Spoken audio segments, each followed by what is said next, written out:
Definitely focus on what you're going to see the most, what is going to have the most bang for your buck. Something that is, if it's something that the character handles in multiple scenes, then that you can spend extra there to have that have more personality. It can tell more of a story. You can get into the fine details of it.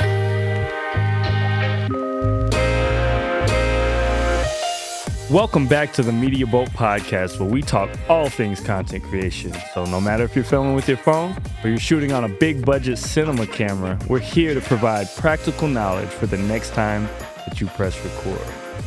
Today we've got a very special episode, and we're going to dive into art and production and all the beautiful things that go on in the background that make a scene feel real. And we've got the amazing Kelly Dunnigan here today with us. How are you doing? Good. How are you? Doing great. Thanks for coming out. We're really excited to have you and talk about something we haven't had anybody talk about this side of filmmaking before. So I'm excited to dive into what you do and go there. Yeah, happy to. I think art is a often overlooked, or you want to film things the way that they are. So I think the mindset often is we're just going to go and get it raw and as it is, and kind of miss an opportunity sometimes to add an extra layer. So Definitely excited to talk about it. And I mean, I appreciate you and your group of people that do the art stuff so much more now. We got to work together. We'll talk a little bit about that a little bit later. But yeah, what you do elevates the project like way more than any lens or things that you can do. It really makes the world feel real. But first thing I got for you, how did you get into filmmaking? When did you say, man, I love doing this. I love, doing things hands-on? It's kind of a silly story, but it is the truth. So I'm gonna own my truth. I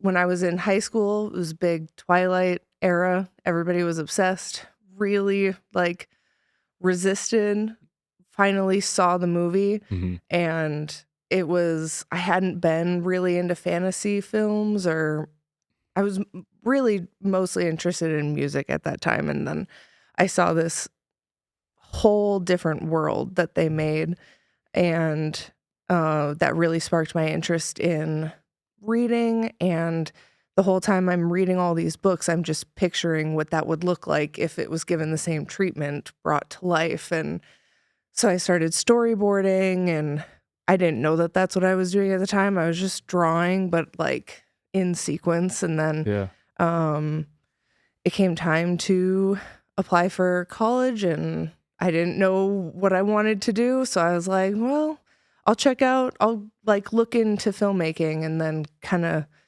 throughout college fell more and more in love with the process that I really didn't know anything about. So yeah, it's funny. Everybody kind of has that key moment. So it's something that you kind of did, and then you were like, oh, is this for me? But when did you know, I think I'm going to do this, I don't know, forever. Maybe it might not be forever for you, but when did you know, I'm pursuing this, seriously?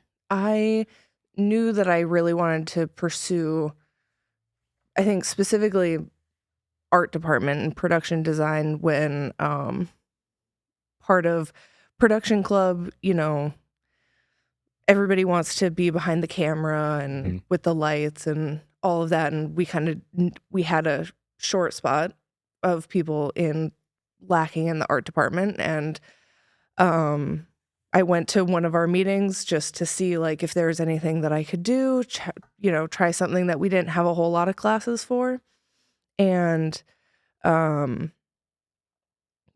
they had a whole laundry list of things that they needed, and they didn't know how we were going to get it. They had the script was dressing a mansion size house. So they just needed a ton of stuff. Yeah. And I start, checking off all the things that I have. And I'm like, oh, okay, this is going to be a logistics problem, but I love solving problems. And I had all this stuff. So I was like, this is my opportunity. I can save production right now. And then just kind of fell in love with that process, being able to, look behind the camera and still have a say in what they're showing. And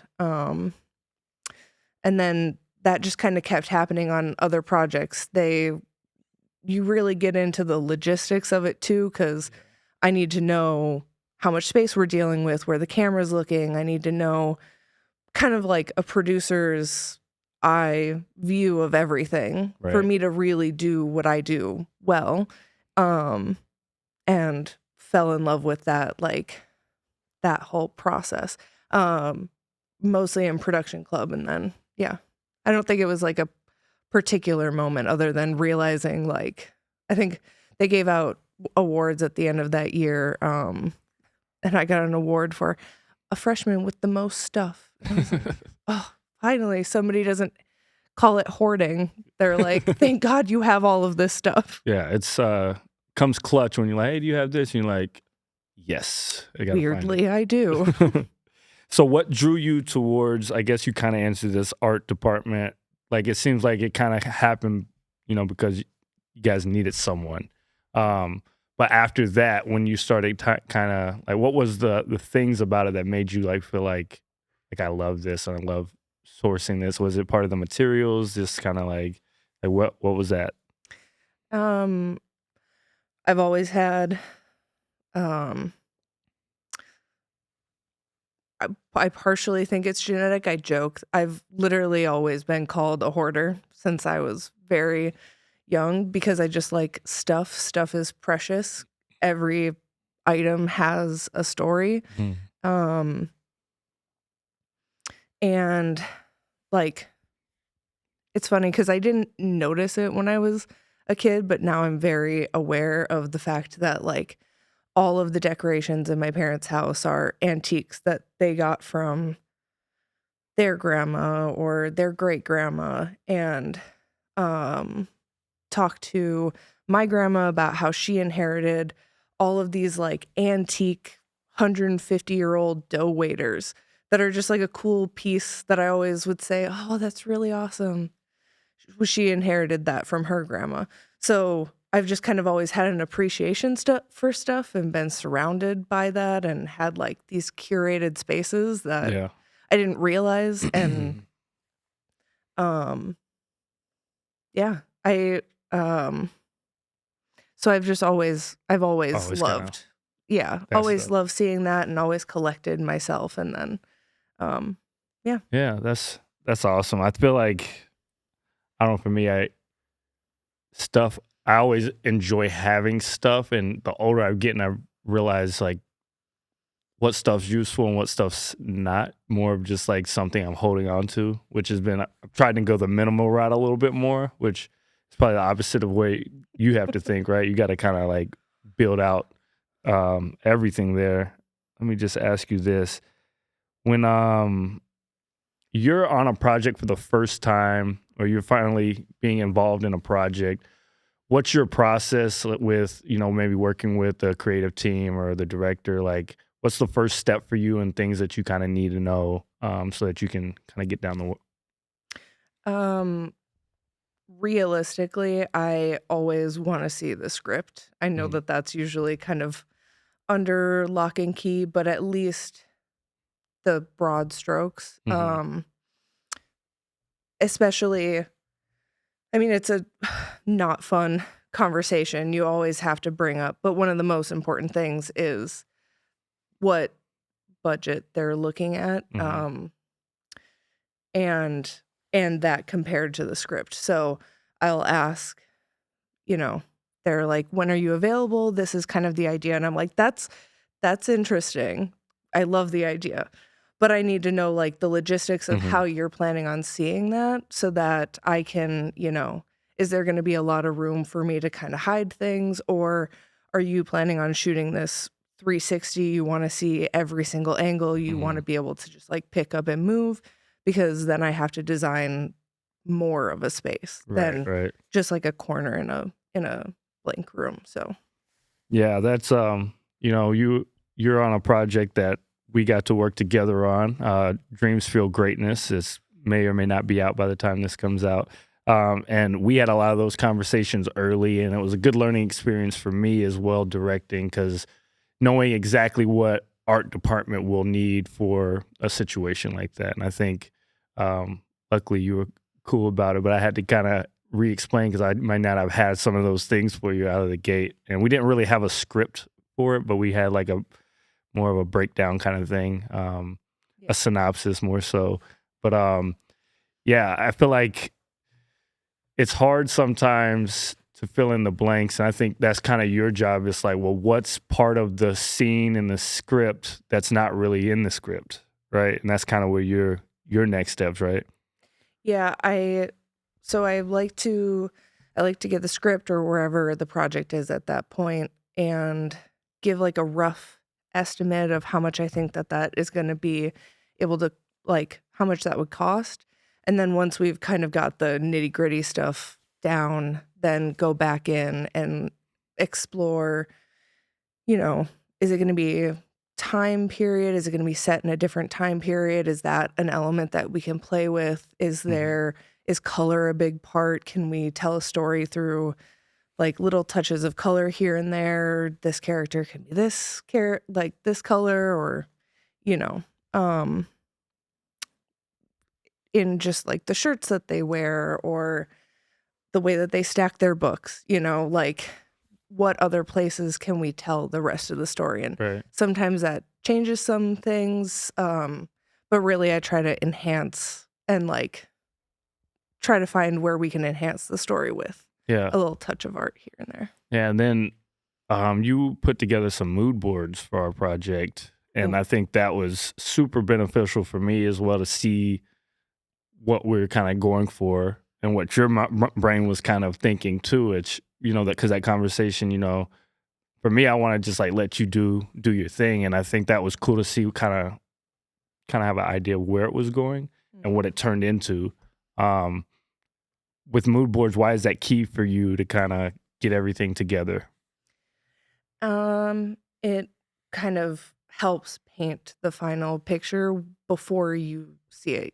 Film is so visual, and my eye might see a scene completely different from yours, completely different from the DP. There's so many people that are involved that we're all trying to be on the same place. So I find it very helpful to, I really need to work on my 3D software rendering. That would be very helpful. If I have time, I like to sketch out like how I see the actual location versus just it's sorry. It's one thing that I didn't get to do, but I like to do if I have the time in the process to um sketch out how a room is actually going to look. Hmm. And um because it lets people live there. They can see, like, we had a lighting gag that we wanted to play with Hmm.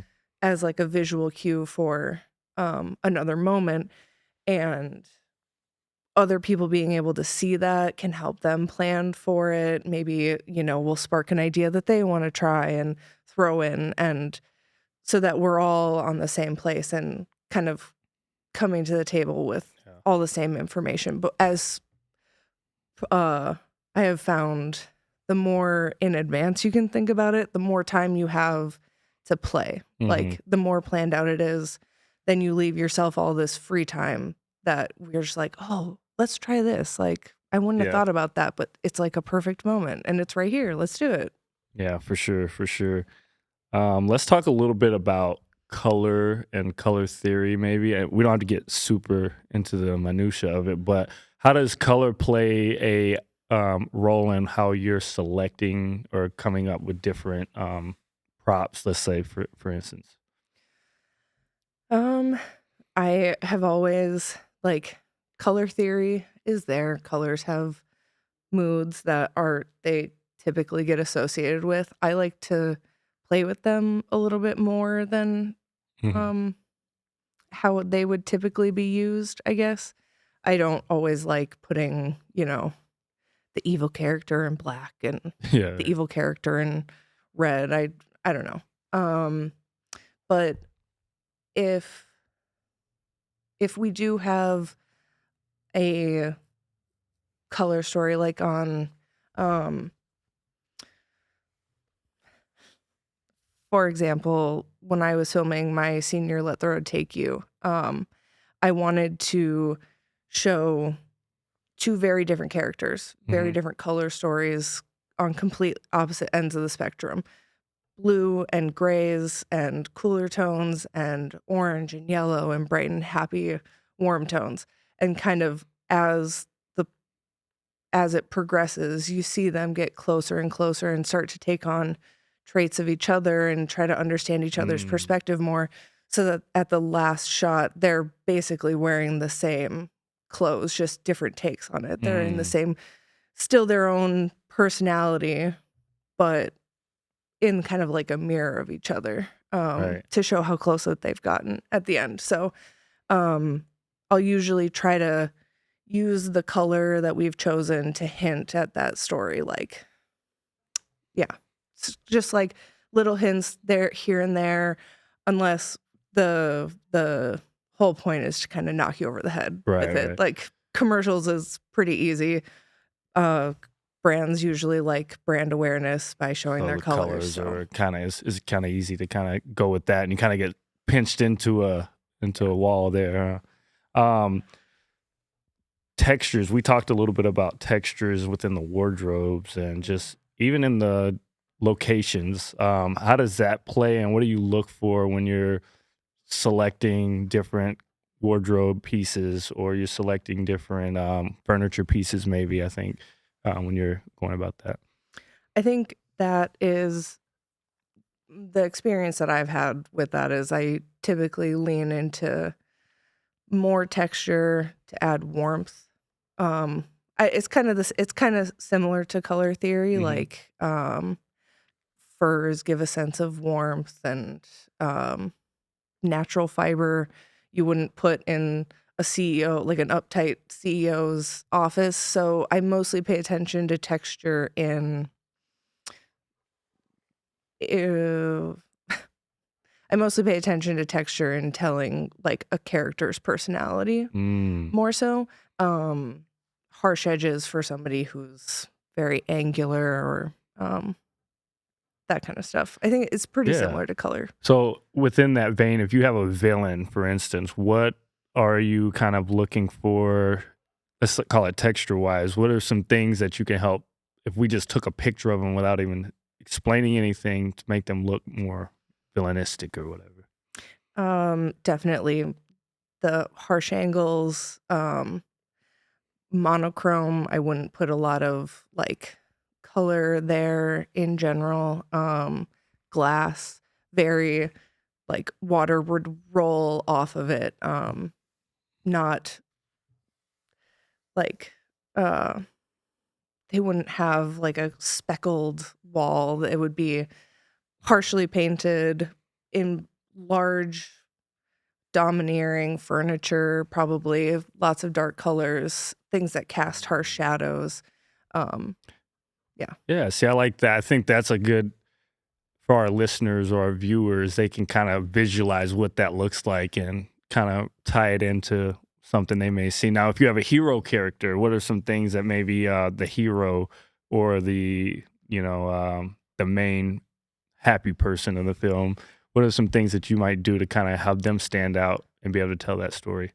Um, Typically with a hero character, I would find I don't know why I'm so attracted to jackets, but like a really awesome jacket, like Yeah. on Dreams, that awesome like bomber that just had so much story in and of Yeah. itself that Yeah.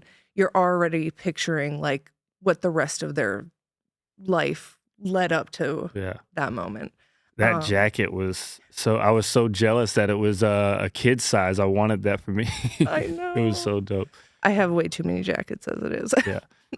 Yeah, but it's like certain wardrobe pieces can like tell a story of their life, you know? Yeah. Like, I think those standout pieces mhm, are is a good way to say it. Something that is unique and special that they would have that you know, they have a couple extra um a couple extra details, something that kind of follows them throughout, like, because everybody has comfort items. So I think it humanizes them to have those special items. For me, And I feel like it was I had like a Carolina Panthers starter jacket when I was like real little, and it kind of informed my future fashion decisions going forward for a long time. I feel like those pieces I think makes throughout you my think about. life, I have owned probably 300 pairs of black combat boots. I think I will be buried in black combat boots. That's your go-to. Yep. Um, we talked about this a little bit before the show. Do you prefer a space that has a lot of things in it already, things going for it, or would you like to start from scratch and be able to build up your set all the way and make it exactly what you want? Um, I would say it's nice to have a blank slate just because you do have the freedom to build everything that you want without having like restrictions. Hmm. Though I do like having unique features in a spot to play off of, and it sells the Mm, reality. I think I haven't had the experience very often to um like fully build it from scratch, put the walls up and mhm. all of that. That is incredibly labor intensive. It's a lot of fun. It's really fun to be able to um period. I think the best thing to do is give yourselves the opportunity to change a lot.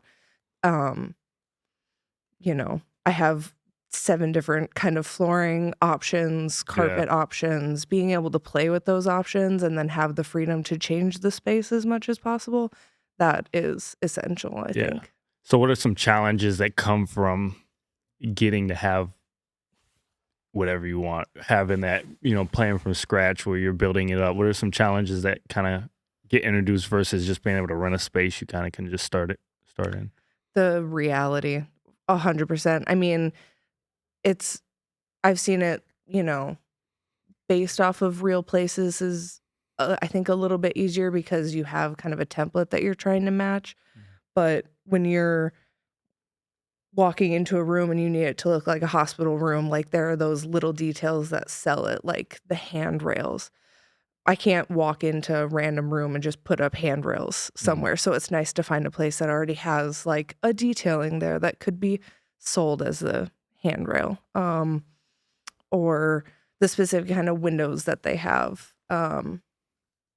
So I don't know how else to say that other than Yeah, like yeah. selling the reality of it. Like those little details really make a big difference. Like being able to get a real IV drip.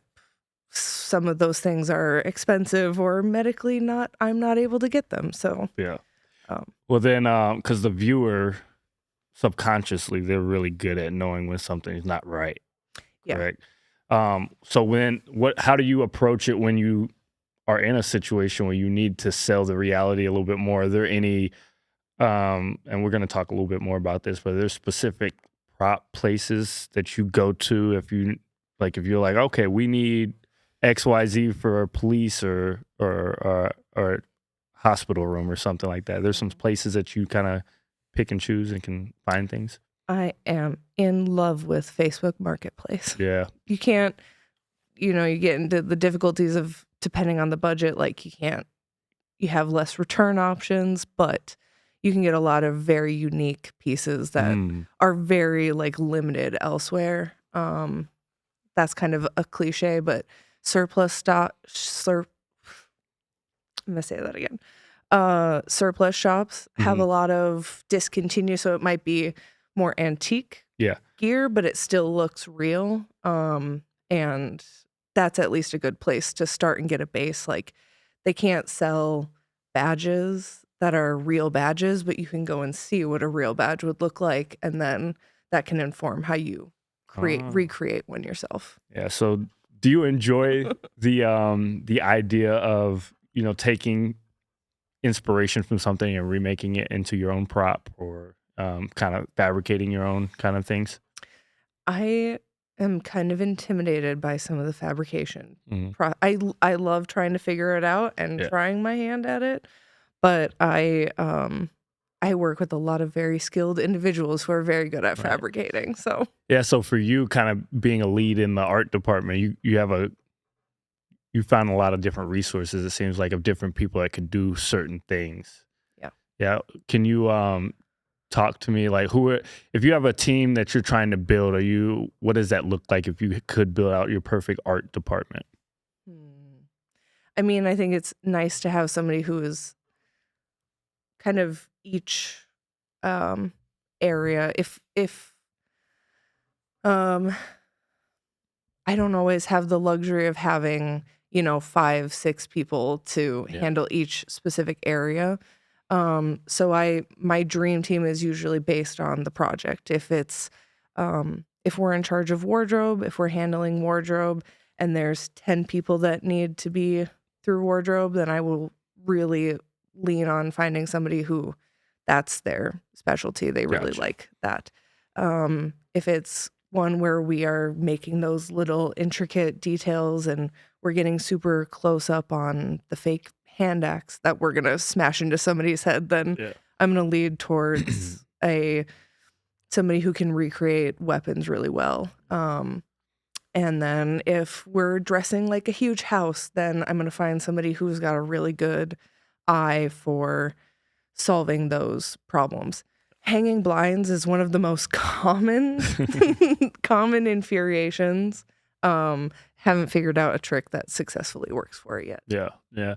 Could you outline for some of our listeners that may not know much about the art department, maybe, or maybe they're just content creative people that are looking to maybe get into film and they're interested in the art?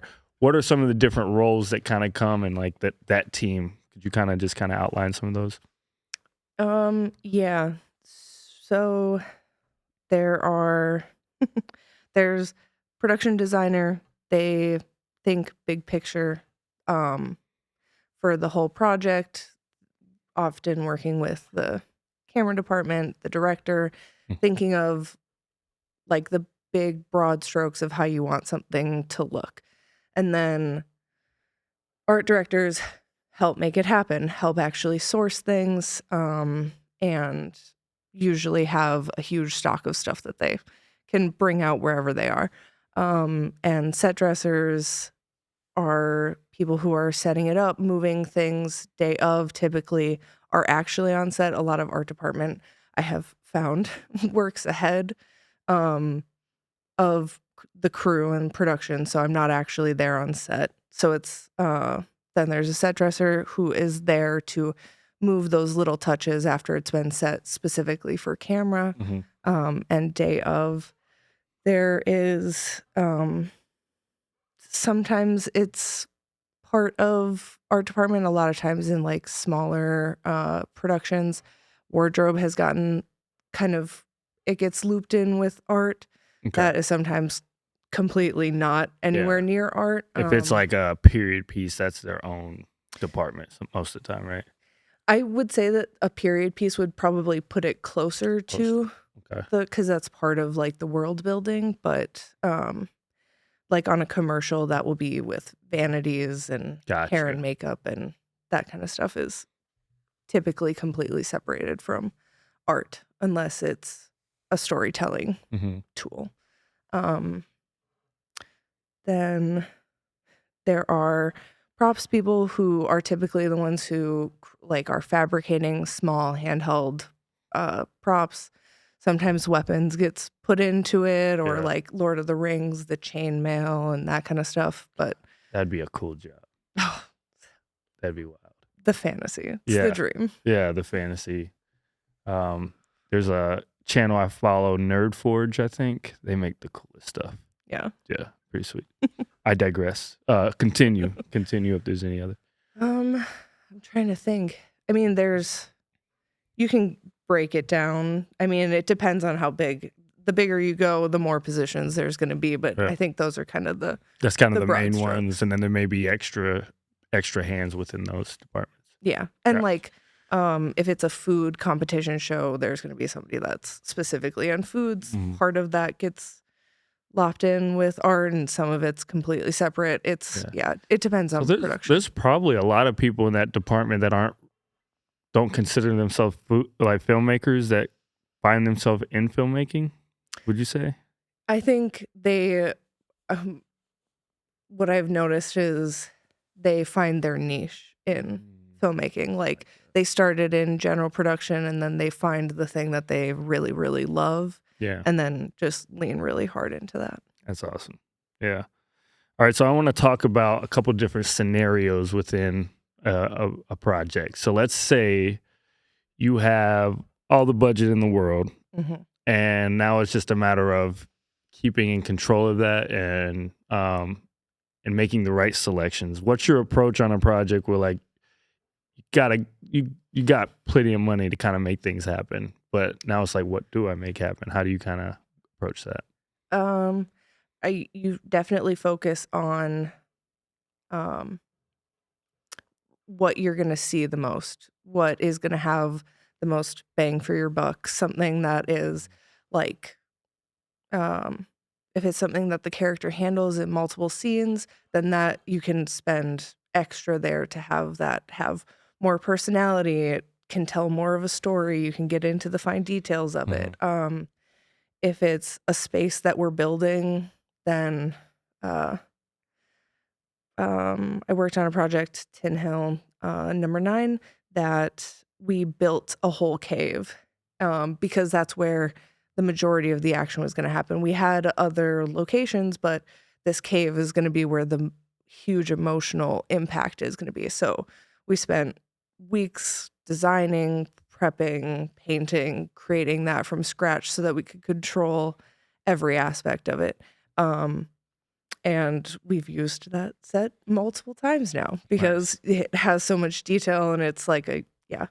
Um, so definitely like the heavy impact moments, like Yeah. a space that you're gonna see or And that's with reading the script and being a part of that, you can really have an idea of like this is where all the money needs or most of the money needs to go. yeah. For Yep. sure. For sure. Now on the other end of that, when you have no budget, little to no budget, um, and this might be you can give some tips for people that want to get into this role. What are some plays that you said Facebook Marketplace? What are some other things that you do to kind of try to source as many little things that might be able to make it work? Um, hmm. I would say I kind of have a similar philosophy for big and small. If you can find those um heavy impact moments, it's easier to overlook some of the details that maybe aren't as accurate because um, everything else buys in so much. I get caught saying a lot if they notice the fact that that's not how that's supposed to be, then Yeah. we're not doing the rest of our job Yeah. properly. Um, I should go on your previous question. I think that if I have the dream budget, it is buying a lot of those little things that sell the reality or whatever scenario we're in Mhm. so that we have a lot of options to play with. But yeah, besides that, when you're dealing with a small budget too, covering the basics that you have to get to sell the story, like these are absolute musts um and then go from there. But I think that that process is similar, big or small budget. Yeah, I think, and we'll talk a little bit about that Dreams Fuel Greatness project you were on now for a bit. I think we talked through some of the things we needed, and then we got to set. You start working on the room, and you just had so many things that were knickknacks and just like things we never talked about. I had no idea it was coming, and it just blew my mind when everything was finally put together. What is what's your goal when you are trying to put together a room like that and kind of build something out that's maybe you have, idea what you want to do, but you want to take it to the next level and really kind of add that other layer to the location. Um, my my first thing is that I Google and Pinterest just whatever the catchphrase is, 12-year-old boy's room. You're going to get lots of, high fancy versions of it. And you look for the commonalities, the things that you like. And I start making a list of what I do and what I don't like, how well that sells into the world that we're trying to build. Mm-hmm. And then go back to my own experience of like, I was always a collector. So what are those real, like, the things that people would roll your eyes at and like, oh, only a kid would have that, or the things that you remember packing up. And I don't know, maybe I've always had an over emotional attachment to my stuff, but like when you got rid of it, you were really sad to get rid of it, or when it broke, you were, and then trying to sell that story in, somebody else's world. And you had the mini baseball helmets that you only get when you go to the game and get Dippin' Dots. Yeah. And you found those for the kids' room, and it just reminded me, because when I was little, our local baseball team was the Asheville Tourist, and they always had the Dippin' Dots, and you go there and you tried to collect as many teams as you could. And that like was one of those things when I saw it, I was like, oh, wow. Like, and that's just something that you came up with and ended up bringing in there that I thought was just awesome. And it's like those little details just make everything so like immersive. Because I think that's our goal, is trying to immerse the audience. And art department, most people don't even think about that, and that stuff's happening, but you just get that emotion immediately. Yeah. I guess I was just kind of talking about that, but were there any other pieces within that project that you kind of, and this is the Dream Field of Greatness project, that you kind of were like, wow, that was pretty cool?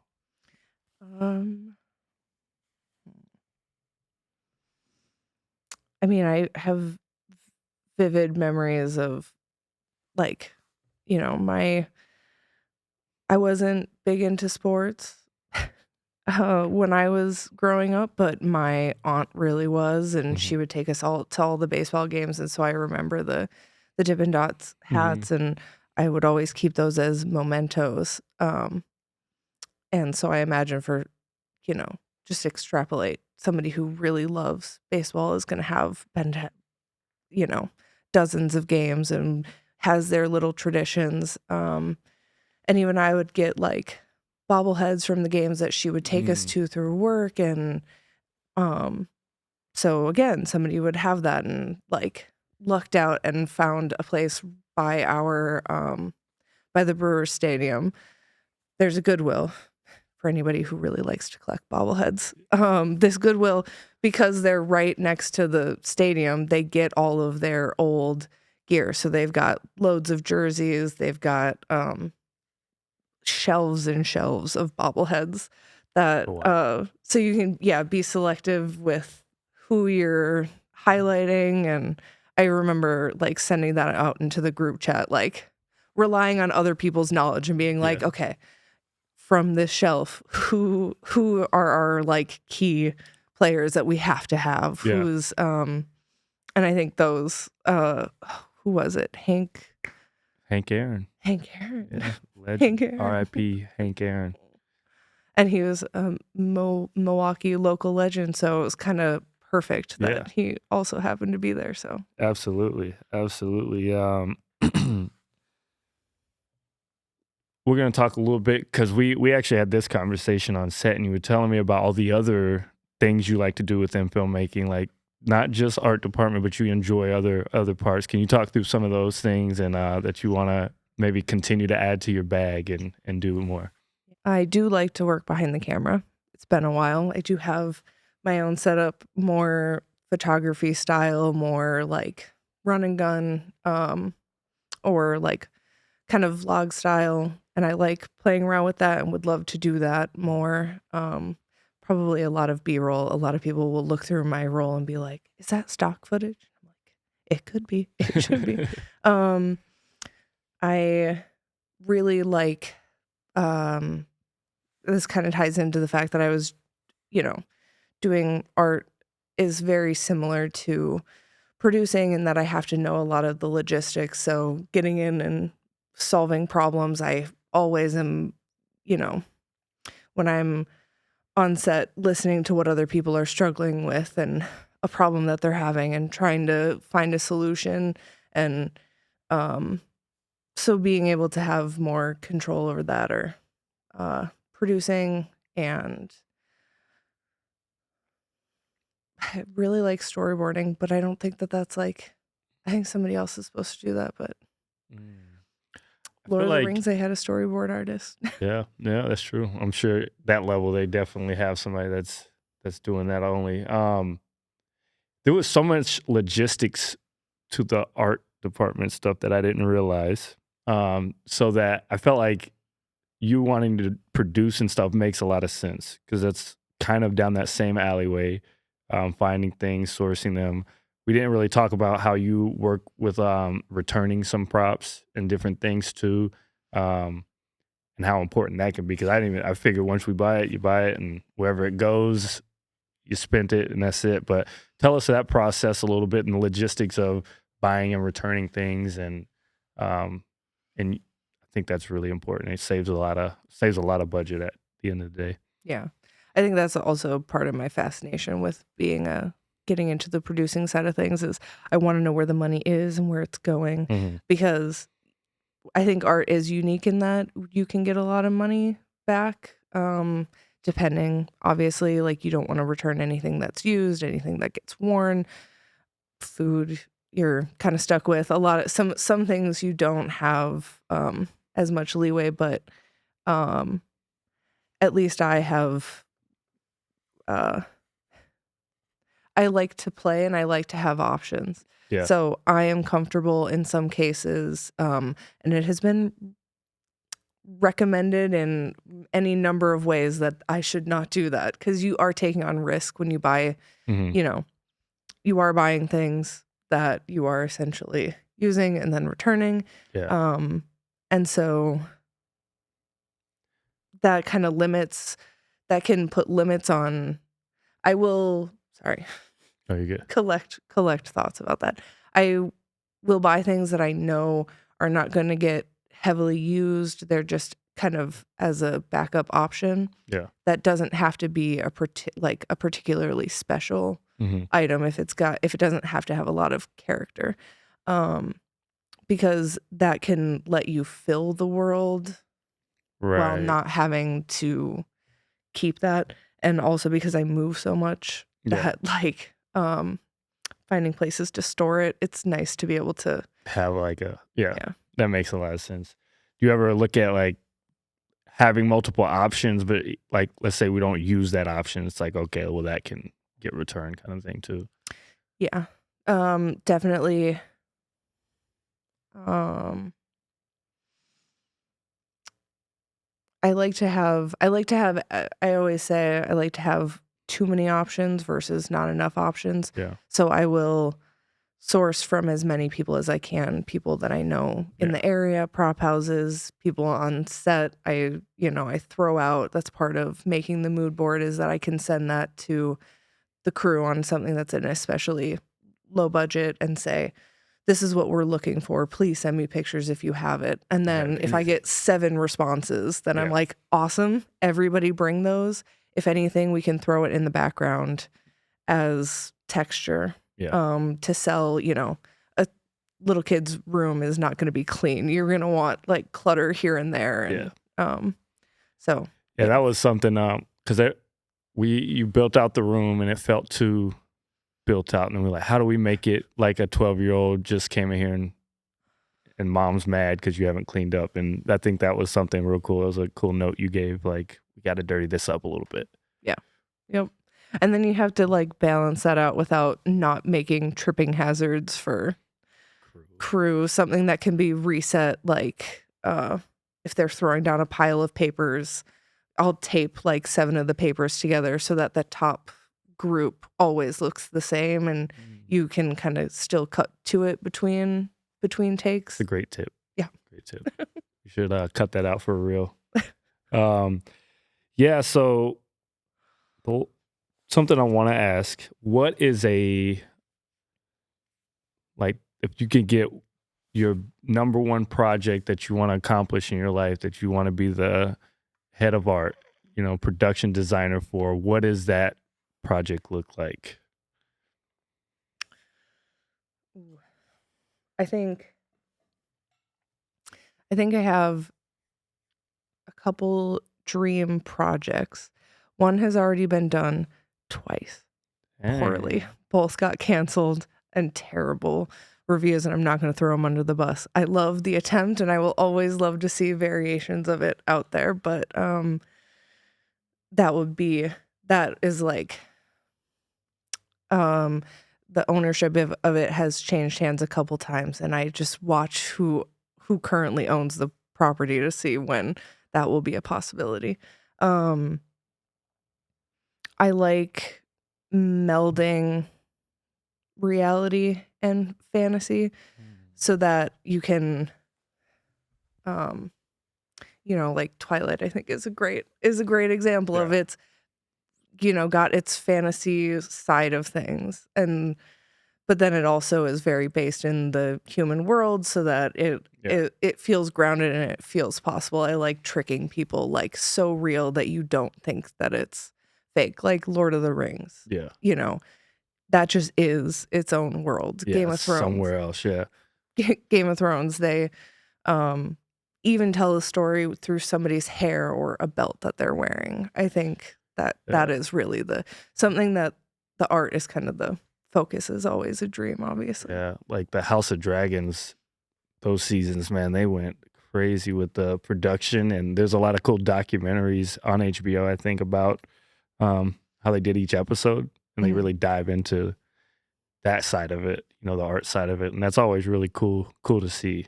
Really cool to see. There's a niche on YouTube of historical dress makers that they will like talk about the stitches on somebody's shoulder, like you can tell that's handmade versus not handmade, and it's that's how you know who has money and who doesn't, kind of thing back then, huh? Or even like, I mean, Game of Thrones had a lot of money, but the fact that they also have hundreds of people that they have to dress, so the fact that they still pay that much attention to the little details is something that you can just tell that was very lovingly, and like they had a lot of conversations that is they're using it as a storytelling element versus like renting out 100 background wardrobe that's like not time appropriate, not era appropriate, and just filling it in because we got to do it. Yeah. Or there's lots of examples of mohawks in like medieval times and leather jackets that wouldn't have existed back then. And it's like, it's fun. I like to play with fantasy, so that's why I like kind of a mix of the two, not like super strict on the rules, so that you can still play and have fun with those fantasy elements. That's good stuff. Before we get out of here, what are some hopes and things that you want to see from our filmmaking community here in Milwaukee to continue to grow, and just some of the people you've dealt with? Like, what's your hopes to see this place? I definitely want to see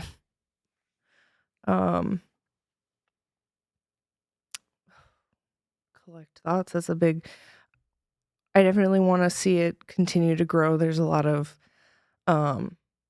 talent that's here that people kind of come in and they don't expect and then are surprised, and I would like that surprise to be less, or they feel like they have to bring in a lot of people versus finding the talent that is in the Milwaukee area, and highlighting that versus osmosis or bringing it in.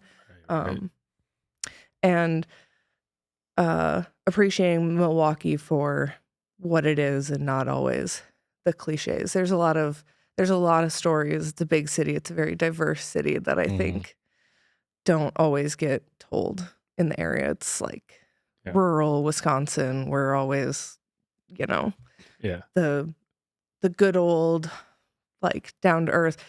We've still got areas of that in Milwaukee, or in Wisconsin, but there's lots of other stories to explore too. Yeah, for sure. Well, Kelly, thank you so much for coming out and hopping on the podcast with us. This was it was cool to talk about something that a little bit different than our normal conversations. You know, a lot of camera conversations here, but this has been a great time. So thank you so much. Thank you for having me. Absolutely. Absolutely.